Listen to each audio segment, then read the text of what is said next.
오늘은 굳게 결심하시고 라는 제목으로 함께 말씀을 살펴보겠습니다. 우리는 예수님의 공생애 중 갈릴리 사역의 마지막 부분과 또 새롭게 시작하는 유대 사역, 지역 사역의 시작을 살펴보고 있습니다. 앞서 갈릴리 지역 사역의 마지막 장면을 살펴보았습니다. 예수님은 두 번째 순환 예고를 하시면서 십자가 정신이 무엇인지, 그리고 그 정신에 따라 제자들은 어떤 삶을 살아야 되는지에 대해서 일깨워 주셨습니다.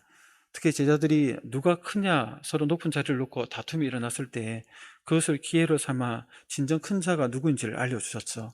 가장 작은 자를 영접하는 것이 곧 예수님과 하나님을 영접하는 것이기 때문에 가장 작은 자가 가장 큰 자가 된다, 이렇게 말씀하셨습니다. 즉, 대접을 받고 영접을 받는 입장에서 보면 가장 작은 자가 가장 큰 자가 된다는 말씀이었죠. 그렇기 때문에 제자는 가장 큰 자리를 탐낼 것이 아니라 가장 큰 자인 이 작은 자, 연약한 자, 약한 자들을 겸손히 섬겨야 한다라고 일깨워 주셨습니다. 그리고 예수님의 제자 그룹에 속하지 않은 어떤 사람이 예수의 이름으로 귀신을 내쫓고 복음 사역을 하는 것을 알고는 요한이 금지하였죠. 요한은 우리와 함께하지 않으면 적군이다 이렇게 생각했지만, 예수님은 우리에게 반대하지 않으면 아군이다 이렇게 얘기를 하면서 독선적인 마음, 어떤 배타적인 마음을 버리고 따뜻한 가슴으로 포용해야 된다, 함께해야 된다라는 것을 십자가 정신에 따라서 제자가 품어야 될 마음을 앞선 본문에서 이렇게 말씀해 주셨습니다. 그리고 이어져 오는 본문은 이제 예수님께서 예루살렘을 향해 나아가는 그 여행의 출발을 우리에게 보여주고 있습니다. 하지만 예수님의 예루살렘 행은 곧장 예루살렘에서의 그 십자가 순환을 보여주고 있지는 않습니다. 유대 지역에서의 사역이 이제 시작된다는 것을 우리에게 알리고 있습니다. 예수님은 일주일이면 가능한 예루살렘의 그 여행길을 유대 지역에서 여러 지역을 왔다 갔다 하시면서 6개월가량 시간을 보내시거든요. 그러면서 그 시간 가운데 유대 지역의 복음을 전파할 뿐만 아니라 가장 중요한 제자들을 훈련하는 그런 시간으로 6개월가량의 시간을 유대 지역에서 보내게 됩니다. 그 첫 발걸음을 오늘 본문에서 제가 떼게 되는 것이죠. 오늘 본문도 그런 관점에서 보면 제자 훈련이라는 그 관점에서 좀 보고자 합니다. 그 관점에서 우리에게 주시는 교훈이 있다는 것이죠.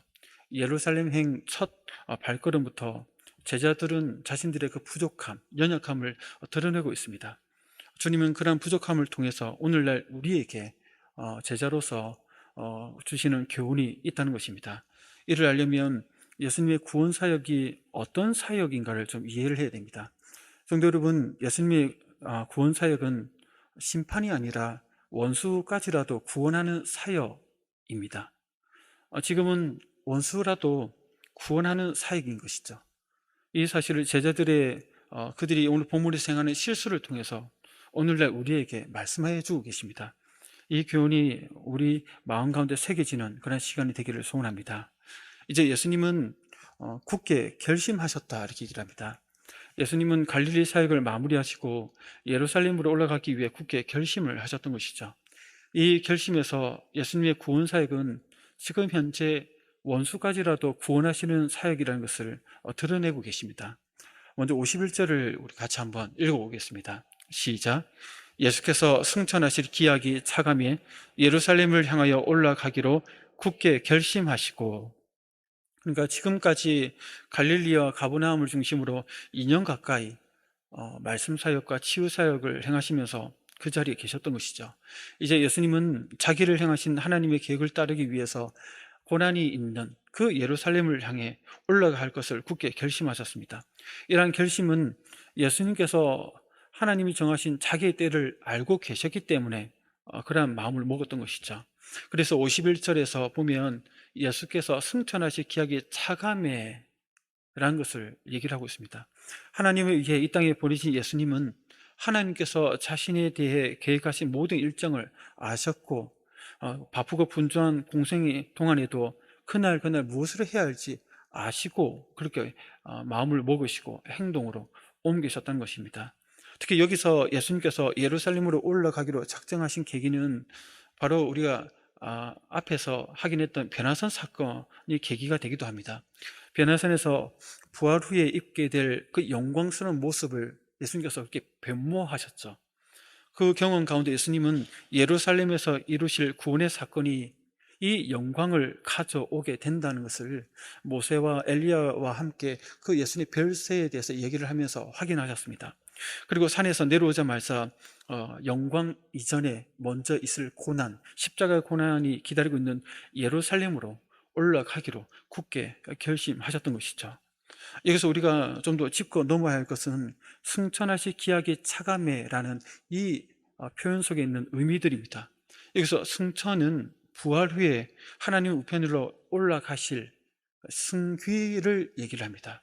그런데 이 승귀의 의미인 승천은 예수님이 어떤 추진력을 갖춰서 위로 막 솟구쳐 올라가는 것이 아니라 하늘에 계신 하나님께서 땅에 계신 예수님을 위로 취해 올라가신다는 의미입니다. 그리고 기약은 날들이라는 의미입니다. 승천의 때를 기약이다 이렇게 표현하는데 그것을 단수형으로 표기하지 않고 날들이라는 의미로 복수형으로 표기하는 것은 단순히 예수님의 승천 사실만이 아니라 앞서 있는 순환과 죽음과 부활을 포함한 그런 의미에서 승천의 기약, 그것을 이제 원문을 보면 날들 이렇게 표기하고 있거든요. 그렇게 그 과정들을 모두 포함하고 있다는 것입니다. 그리고 차감회라는 것은 채워지고 있다는 것입니다. 이런 의미를 닮아 다시 해석해 보면 승천하실 그 날들이 완전히 채워지고 있었다라고 됩니다. 예수님의 순환과 죽음, 그리고 부활과 승천, 이 모든 것의 때가 하나님의 계획된 시간표에 의해서 점점 채워지고 다가오고 있었다는 것이죠. 예수님은 이 사실을 누구보다도 구체적으로 알고 계셨고 이제 그 때가 되자 행동으로 옮기실 굳은 결심을 하셨습니다. 여기서 굳게 결심하셨다는 표현 또한 원래 히브리어에서 관용적인 표현으로 쓰는 표현입니다.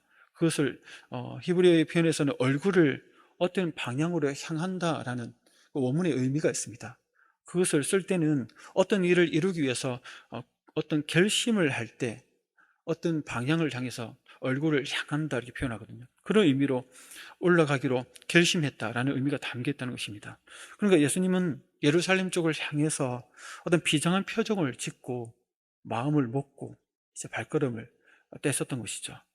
그런데 성도 여러분, 예수님은 왜 굳이 이러한 결심을 해야 하는가에 대해서 우리가 다시 한번 좀 생각해 볼 필요가 있습니다. 부활과 승천의 영광을 얻기 위해 먼저 순환과 죽음을 겪으셔야만 했기 때문입니다. 두 차례의 순환 예고를 통해 알려주셨듯이 예루살렘은 예수님께 우호적인 그런 장소가 아니었습니다.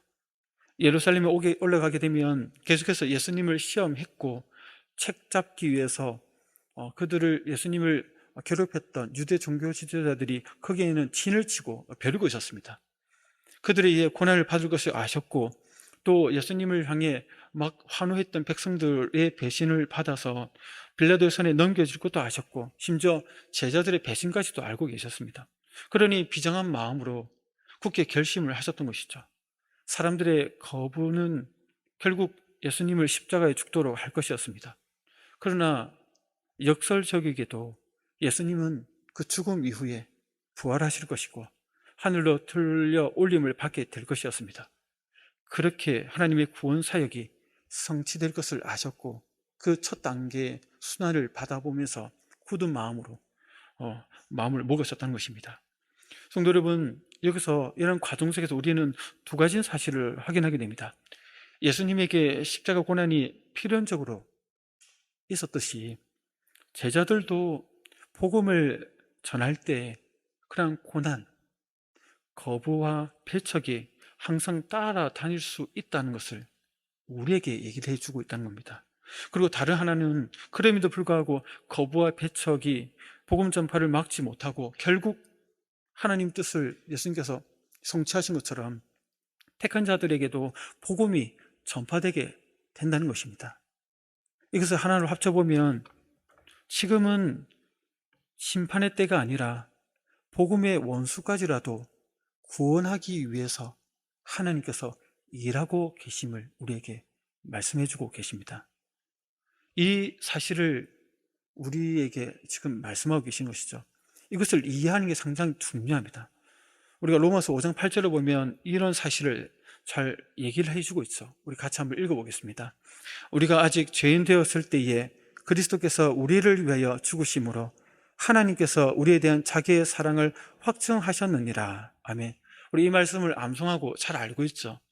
성도 여러분, 하나님께서 아들을 통하여 구원을 베풀고 또 하나님의 사랑을 보여주신 그 시기가, 그때가 언제였다고 얘기를 하죠?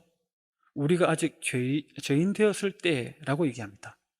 이를 로마서 5장 10절에서는 이렇게 표현합니다. 우리가 원수 되었을 때라고 얘기하죠. 읽겠습니다. 곧 우리가 원수 되었을 때에 그의 아들의 죽으심으로 말미암아 하나님과 화목하게 되었은즉 화목하게 된 자로서는 더욱 그의 살아나심으로 말미암아 구원을 받을 것입니다. 아멘. 그러니까 아들을 십자가에 죽게 하셨고, 그래서 하나님과 화목하게 하셨을 그 때가, 그 시기가 언제 그렇게 하셨냐? 우리가 원수 되었을 때, 우리가 여전히 죄인 되었을 그 때에 이 일을 행하셨다는 것입니다. 하나님의 아들을 이 땅에 구원자를 보내셨을 때 인간은 여전히 죄인이었고 여전히 하나님을 대적하는 원수였던 그때 이 일을 행하셨습니다. 그런데 이는 죄인이자 원수인 인간을 위해 아들을 십자가에, 그것도 원수들의 거부와 배척에 의해 죽게 하셨던 것이죠. 그리고 3일 만에 부활시키시고 하늘로 올리심으로써 모든 이들의 구원자가 되게 하셨습니다. 당장 죄인들과 원수들을 심판하지 않으시고 복음을 듣게 하시고 하나님과 화목하도록 지금까지 역사하고 계십니다. 하나님의 이런 일하심을 보면 지금은 심판의 때가 아니라 복음의 원수까지라도 구원하는 때임을 우리에게 강조하고 있다는 것이죠. 사마리인들의 거부와 배척에서 보인 예수님의 반응에서도 이 점을 잘 드러내고 있습니다.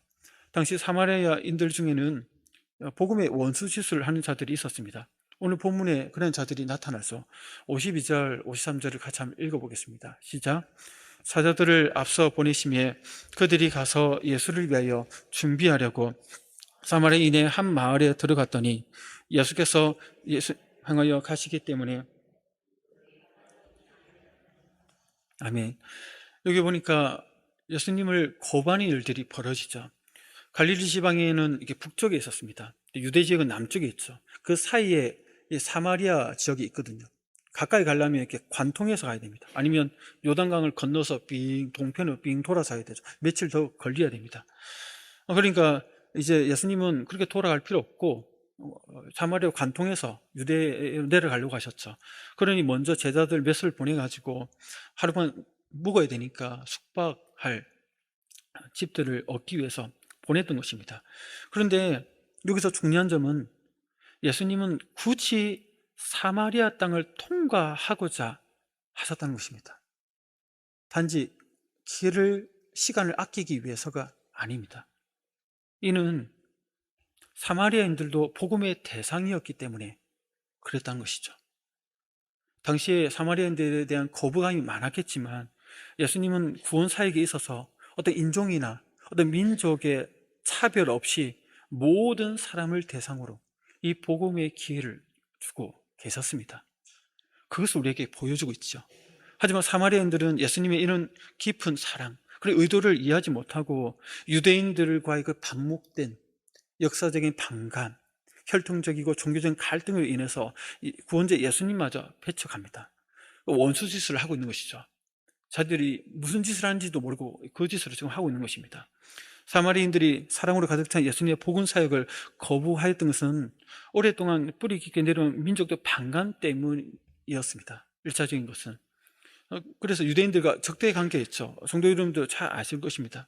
원래 사마리아는 우리가 저번 달까지 11개의 상이었나요? 내용들을 살펴봤지 않습니까? 거기 보면 북이스라엘 왕국의 오므리 왕조가 나오지 않습니까? 오므리, 그의 아들 아합, 오므리 왕이 그 사마리아에 성읍을 있었는데 그 성읍이 북이스라엘의 수도가 됩니다. 그러다가 BC 722년경에 아수르가 쳐들어와서 북이스라엘을 멸망시키죠. 그리고 민족 혼합 정책을 통해서 종교적으로 민족적으로 섞어버렸습니다. 민족성, 종교성이 이제 희석돼 버렸죠. 그 결과 순수성이 잃어버렸으니까 유대인들은 그들과 상종하지 않으려고 했습니다. 거기에다가 유대인들이 어떤 짓을 했냐면, 유대인들은 예루살렘 성전이 있고 사마리아인들은 자기 나름대로의 그 시온산이 아닌 그린 신산에 자기 나름대로 성전을 짓고 거기서 예배를 따로 드렸습니다. 그리고 유대인들은 구약을 다 정경으로 여겼지만 사마리아인들은 구약 중에서 모세 오경만 그들의 정경으로 여겼습니다. 그런 신앙적인 종교적인 서로 다른 길로 갔죠. 그러니까 그런 종교적 거부감도 있었습니다. 그런 와중에 마카비라는 왕조 때 예수님이 오시기 한 130년 전에 그 그리신산에 있는 성전을 파괴해버렸습니다. 마카비 왕조 때. 그러니까 사마리아인들이 얼마나 이를 갈겠습니까? 유대인들에 대해서. 그래서 유대인들, 갈릴리에 있는 유대인들이 사마리아를 거쳐서 예루살렘에 내려갈 때, 특별히 예루살렘 성전의 절기를 지키기 위해서 내려갈 때, 종교 순례자들이 지나갈 때 그들을 살해하는 일들까지 벌어졌다라고 요세푸스, 유대의 그 역사가 요세푸스가 이렇게 기록하기도 합니다. 그러니 이러한 역사 과정 속에서 그런 반목들이 이루어졌기 때문에 관계들이 안 좋았죠. 그런데 예수님이 예루살렘 성전에 가기 위해서 이것을 묵어야 된다고 제자들이 얘기를 하니까 그런 반감들이 생기면서 예수님을 거부하고 배척했던 것이었습니다. 성도 여러분, 이것은 오늘 우리에게 무엇을 말해주고 있습니까? 아무리 선한 마음으로 복음을 전하려고 해도 그 과정에는 이런 거부와 배척이 뒤따를 수 있다는 것을 우리에게 얘기를 합니다. 예수님이 인류의 구원을 위해 십자가 지시려고 예루살렘에 올라가기 위해 지나가시지만 그럼 마땅히 영접하고 대접해야 옳죠. 그런데 현실은 정반대였습니다. 나름대로 아픈 이유가 있다는 것이죠. 마찬가지로 세상은 복음에 대해 거부하고 배척하려고 합니다. 그리고 그 나름대로의 이유들이 있죠. 물론 근본적인 이유는 마귀가 불신자들 마음 가운데 복음의 영광의 빛을 비추지 못하도록 그 어둠으로 가로막고 있으니까 못하는 것이겠지만, 일반적으로 보면 인간적인 또 사회적인 종교적인 이유들이 있다는 것입니다. 교회에 대한 반감이 있고 교회 다니는 사람들에 대한 상처들이 있고 또 복음에 대한, 복음 자체에 대한 거부감도 있다는 것이죠. 우리가 이번 주까지 사랑 나눔 축제를 위해서 태신자를 품고 또 기도하고 초청하고 또 교회에서 복음을 듣도록 하기 위해서 무진장 애를 많이 썼죠. 이제는 다 끝났다 하고 남대로 어떤 마음의 평안을 누리면서 지금 며칠을 아마 보냈었을 건데, 그럼에도 불구하고 오늘 본문에서는 우리가 복음 전하는 이 사역이 한 기간에만 복음 전하는 끝날 것이 아니라 우리가 평생 복음을 전하기 위해서 그 마음을 품어야 되죠. 그렇기 때문에 사랑 나눔 축제는 끝났지만 여전히 우리가 품고 있는 그 영혼들, 우리에게 제자로서 어떤 마음을 품고 그들을 향하고 그들을 바라봐야 되는 데에 대해서 오늘 본문에서 우리에게 그 교훈을 주고 있다는 것입니다. 그 관점에서 이 말씀을 풀어가고 있는 것이죠. 어떤 분들은 태신자를 품었고 그 품은 자들이 이번에 다 참석해서 정말 기뻐하는 분들도 계실 것이고, 거기에다가 와서 영접하고 교회 나오겠다고 결심카드에 써서 하나님께 무한 감사하는 분들도 있을 것입니다. 그러나 많은 경우 어떤 분들은 한 5명 오겠다 찰떡같이 약속을 했는데 주일날 딱 되니까 못 온다 뭐 여러 가지 이유들을 얘기하면서 겨우 한 명 온 것 때문에 마음이 막 힘들어하기도 하고 뭐 그런 분들도 있을 수 있습니다. 또 어떤 분들은 오긴 왔지만 전날 너무 피곤해가지고 졸다가 가가지고 복음을 귀로 들었는지 입으로 들었는지도 모르는 그런 분들도 있었다 그러고, 어떤 분들은 너무 피곤해가 다음에는 절대로 안 온다고 이렇게 얘기하는 분들도 있다 그러고, 뭐 그런 얘기 들으면 이게 뭐지? 내가 그동안 기도하고 애쓰했던 그게 뭘까? 막 이런 마음들이 들죠. 또 어떤 분들은 아예 교회 오라는 말은 꺼내지도 말라라고 그렇게 단호하게 거부하는 분들도 있습니다. 그렇게 무시하고 거부하는 분들을 보면 나름대로 이유가 있죠. 전혀 관심이 없어서 그렇게 얘기하는 분들도 있고, 또 언론과 여러 가지 보도를 통해서 교회에 대한 부정적 이미지들을 하도 많이 듣다 보니까 교회에 가는 것 자체가 이제 거부감이 있는 분들도 있죠. 또 과거에 교회 다니다가 받았던 상처가 있어서 또 목사님에게, 장로님에게, 뭐 권사님이나 집사님에게 상처를 받았던 것이죠. 어떤 분들은 그런 얘기도 합니다. 돈을 빌려줬는데 돈을 띄어가지고 그 직분자한테, 그래서 교회 진절머리 난다 하면서 교회를 안 가려고 하는 분들도 있습니다. 또 어떤 분은 복음 자체가 보면 어떤 절대성, 교회 복음에 대한 어떤 타협하지 않는 어떤 확고성이 있죠. 그러다 보니까 복음은 너무 독단적이다 이런 느낌이 들어서 막 거부감이 있는 분들도 있습니다.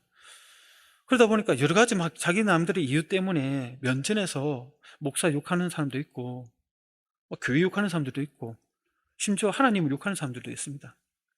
그러니까 복음에 대해서 대놓고 막 원수짓을 하고 있는 것이죠. 이럴 때 성도 여러분들은 어떻게 하시겠습니까? 그냥 받아치시겠습니까? 아니면 잠잠히 들어주시겠습니까? 아니면 그 이유를 막 설명하기 위해서 막 애를 쓰시겠습니까? 예수님은 우리가 어떤 자세로 이렇게 거부하고 배척하는 자들을 대하기를 원하실까요? 예수님 오늘 본문에서 이렇게 말씀하십니다. 원수짓을 하는 사람이 있기 마련이다. 그리고 지금은 심판의 때가 아니기 때문에 그래 원수까지라도 구원하는 때임을 잊지 말라 라고 얘기하십니다. 거기에 합당하게 원수까지라도 그가 구원받을 수 있도록 끝까지 품으라 라고 얘기를 하십니다. 그것은 이어지는 제자들의 실수를 통해서 이 교훈을 분명히 드러내고 계십니다. 제자들은 어떤 실수를 할까요? 특히 야고보와 요한은 그 실수들이 분명히 드러납니다. 그들은 마음에 들지 않는 사마리아인들에게 하나님의 심판이 내리기를 원했습니다. 우리 54절을 같이 한번 읽어볼까요? 시작. 제자 야고보와 요한이 이를 보고 이르되 저들을 멸하라 하기를 원하시나이까. 그러니까 야고보와 요한은 예수님에게 그 사마리아 사람 마을들을 그냥 초토화시키는 심판을 내리는 것은 어떨까요? 아니 내리시다 이렇게 얘기를 합니다. 과연 야고보와 요한은 예수님께서 보아너게 우리의 아들들이라 이름 붙여주신 것처럼 과격한 사람이었고 과격한 반응을 보이죠. 여기가 나오는 요한이 나중에 보면 사랑의 사도라고 불렸던 사람이었습니다. 근데 초창기에 이 사람이 이런 사람이었습니다. 과격하죠 엄청. 일부 사본에서는 54절에 엘리야가 한 것처럼 이라는 말이 들어가 있기도 한다고 합니다. 그것을 보면 야고보와 요한은 아마도 엘리야가 자신을 잡기 위해 아하시아 왕이 보낸 군사들을 불을 내려 멸한 것처럼 그대로 해보려고 했던 것처럼 보입니다. 이들은 예수님을 거부하고 배척하는 사마리아인들에게 보복하고자 했던 것이죠. 하나님이 그 사마리아 마을을 완전히 없애버리시기를 바랬던 그 마음을 가졌습니다. 그걸 얘기를 하는 것이죠. 그렇게 하자고. 야고보와 요한이 갑자기 왜 이렇게 과격하게 나올까요? 우선 예수님의 명예를 지켜드리고자 하는 어떤 충성심에서 나왔을 것입니다. 감히 우리 예수님을 거부해? 니들이 뭔데 우리 주님을 업신여겨? 이런 죽을 놈들 하면서 막 그런 충성심 때문에 나온 마음일 수도 있습니다. 또 다른 이유는 앞서 확인했듯이 유대인이었던 야고보와 요한은 사마리아인에 대한 반감을 갖고 있으니까 그 반감에 그들이 거부까지 하니까 이제 폭발하는 거죠. 이 나쁜 놈들 하면서 죽었으면 좋겠다라고 이렇게 얘기를 하는 것이죠. 하지만 가장 큰 문제는 이들은 예수님이 예루살렘으로 올라가시는 그 이유, 그 목적이 무엇인지를 알지 못했습니다. 그리고 지금이 어느 때인지도 알지 못했다는 것이죠. 앞서 확인하였듯이 예수님은 죄인과 원수까지라도 구원하기 위해 십자가 지시려고 예루살렘으로 올라가기로 굳게 결심하셨습니다. 제자들은 이 사실을 깨닫지 못했습니다. 거기에다 지금은 그렇기에 죄인들과 원수를 향한 심판의 때가 아니라 구원해야 할 시기라는 점도 놓치고 있었습니다. 성도 여러분, 지금은 복음의 원수에 대한 심판하는 시기가 아니라 원수까지라도 구원하는 시기입니다. 예수님께서 십자가 달렸었을 때 이것을 잘 보여주고 계시죠. 십자가 아래에서 다들 예수님을 향해 조롱하였습니다. 네가 하나님의 아들이라며 십자가에서 내려오면 네가 하나님의 아들 그리스도임을 우리가 믿겠다라고 조롱하죠. 그러니까 그렇게 복음의 원수짓을 하고 있는 그들을 향해 예수님이 뭐라고 하셨죠? 아버지여 저들이 하는 짓을 저들이 알지 못합니다. 저들을 용서해달라고. 숨 넘어가기 직전에 예수님이 그들을 위해서 중보하십니다. 그리고 옆에 달려있던 그 강도, 오른쪽인지 왼편이 잘 모르겠지만 하여튼 그 옆에 달리던 강도, 흉악한 강도입니다. 죽고도 마땅한 흉악한 강도를 숨 넘어가기 그 마지막 순간에 그를 구원하여 낙원에 이르게 하셨습니다. 사도행전에 나오는 스데반도 예수님의 그 발자취를 따라서 원수까지라도 지금은 구원하는 시기임을 알고 철저히 하나님 예수님의 발자취를 따라 그대로 행합니다. 사도행전 7장 59절 60절을 같이 한번 읽어볼까요? 시작. 그들이 돌로 스데반을 치니 스데반이 부르짖어 이르되 주 예수여 내 영혼을 받으시옵소서 하고 무릎을 꿇고 크게 불러 이르되 주여 이 죄를 그들에게 돌리지 마옵소서 이 말을 하고 자니라. 아멘. 복음의 원수짓을 하는 자들을 향해서 순교하는 그 마지막 순간까지 그들을 위해서 기도하면서 그 죄를 그들에게 돌리지 말라고 하나님께 간절히 기도하면서 숨을 거두게 됩니다. 성도 여러분, 우리 주님은 우리가 원수까지라도 구원하시고자 하는 예수님의 그 사역을 본받는 참된 제자가 되기를 원하십니다. 그래서 예수님은 실수를 저지른 야고보와 요한을 향해 돌아보시면서 꾸짖죠. 다른 그 밑에 각인인가요? 각주인가요? 밑에 보면 너희들이 정신없는 소리를 한다. 내가 사람을 구원하기 위해지 멸하기 위해서 왔느냐라고 이렇게 어떤 사본에는 이렇게 있다라고 얘기를 하기도 합니다. 그리고는 예수님께서 어떻게 하십니까? 그 사마리아 마을을 향해서 어떤 심판도 하지 않으신 채 그럴 수도 있다 하면서 다른 마을로 우회해서 가십니다. 그래서 오늘 본문은 끝나죠. 성도 여러분, 이렇게 원수까지라도 복음을 전하기 위해서 애를 쓰면 어떤 일이 벌어질까요? 하나님께서 하나님 때에 하나님의 방법으로 일하심을 경험하게 됩니다. 오늘 본문에는 사마리아인들이 예수님을 거부했지만 나중에 몇 달 지나지 않아 사도행전에서는 상황이 반전됩니다. 빌립을 통해 사마리아의 복음이 전파되게 했는데 사도행전 8장 10장에 보면 얼마나 많은 이들이 빌립을 통해 복음을 들었을 때 그들이 변화되면서 사마리아에 큰 구원의 역사가 일어납니다. 빌립 혼자 감당을 못하니까 사도들이 가가지고 빌립의 그 복음 사역을 돕기 위해서 갈 정도로 사마리아가 뒤집어집니다. 이런 일들이 벌어진다는 것이죠. 부산에서 사역할 때 그 교회에서 들은 이야기입니다. 그 재건교회이기 때문에 재건교회는 재건이라는 이름으로 이렇게 경남 지역에 여러 교회들이 참 많이 있는데 어느 시골에 재건교회가 있었다고 합니다. 실제로 있었던 얘기를 전해 들었는데 한번 말씀드린 것도 제가 갔습니다. 어느 시골 마을에 어떤 분이 교회를 정말 싫어했다고 합니다. 그래서 막 교회를 향해서 욕도 하고 하여튼 교회를 위해서 막 대적하고 한편 힘들게 했답니다. 성도들을 향해서. 옛날에는 교회에서 이제 종을 쳤지 않습니까? 종을 치는데 그 교회 종탑에서 들린 종 소리가 듣기 싫으니까 하루는 그분이 집에 들어가가지고 엽총을 꺼내가지고 엽총을 들고 종탑을 향해서 갈겨버렸다는 겁니다. 그 정도로 교회를 싫어하고 막 대적하고 대단했답니다, 그 사람이. 그렇게 그런 짓을 하다가 어느 날 시간이 지났는데 그분이 예수님을 믿고 회개하고 그 교회에 성도가 되고 직분을 얻고 교회가 섬기는 사람으로 변화되었다는 이야기를 전해 들었습니다.